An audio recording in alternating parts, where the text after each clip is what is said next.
Welcome to 5 Good Minutes. You're listening to today's inspirational message, looking at the Messianic Psalms with Kurt Bjorklund. Psalm 22 is a Messianic psalm, a psalm that's quoted in the Passion narratives of Jesus Christ. And one of the places that we see this is in Psalm 22, verse 7 and 8. It says, "All who see me mock me. They hurl insults, shaking their heads.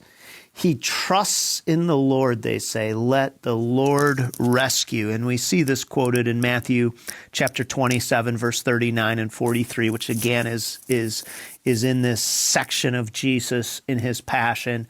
And then again in Luke chapter 23 as well.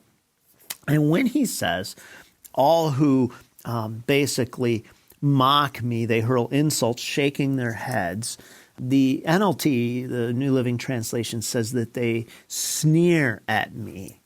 And to mock is a word that connotes just the derision that we each have.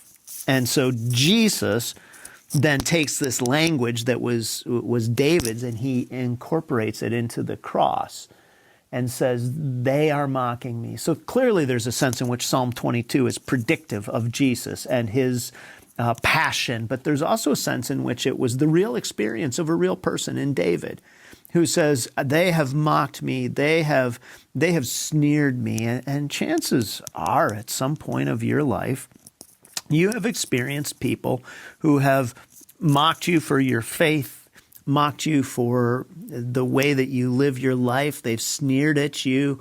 The NIV says they wag their heads. They make mouths at me and they wag their heads. And Jesus endured that so that, again, you and I can literally think about how we experience mocking.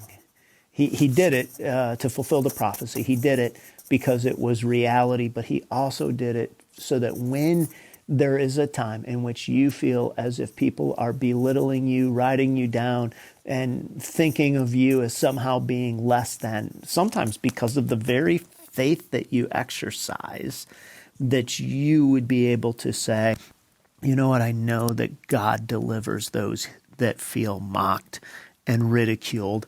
And there is a time in the life of faith when people will walk through a season where it feels like everything's lining up against them.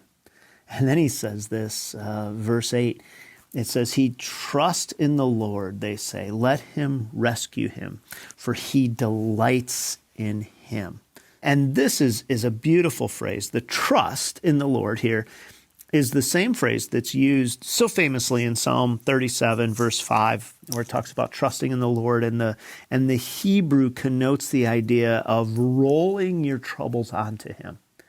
And so here David says, I'm being mocked, I'm being ridiculed, yet I'm going to roll all of my concerns onto God and let him deliver him.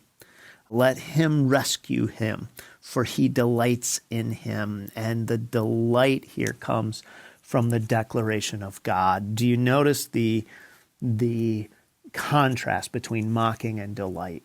And I don't know, obviously, those of you who are listening today, where this finds you, but if you feel like some of the people in your life who you long to have them delight in you, and yet it feels like they mock you and smear you in some substantial way, to turn and say, Jesus was smeared, and yet he was delighted in by God the Father, and that was enough for him to go to the cross, to go through this, for you to be able to say, if God delights in me, then I can endure whatever ridicule, whatever types of moments are existing in my life where there is somebody who is looking at me and not seeing me with the eyes that Jesus sees me.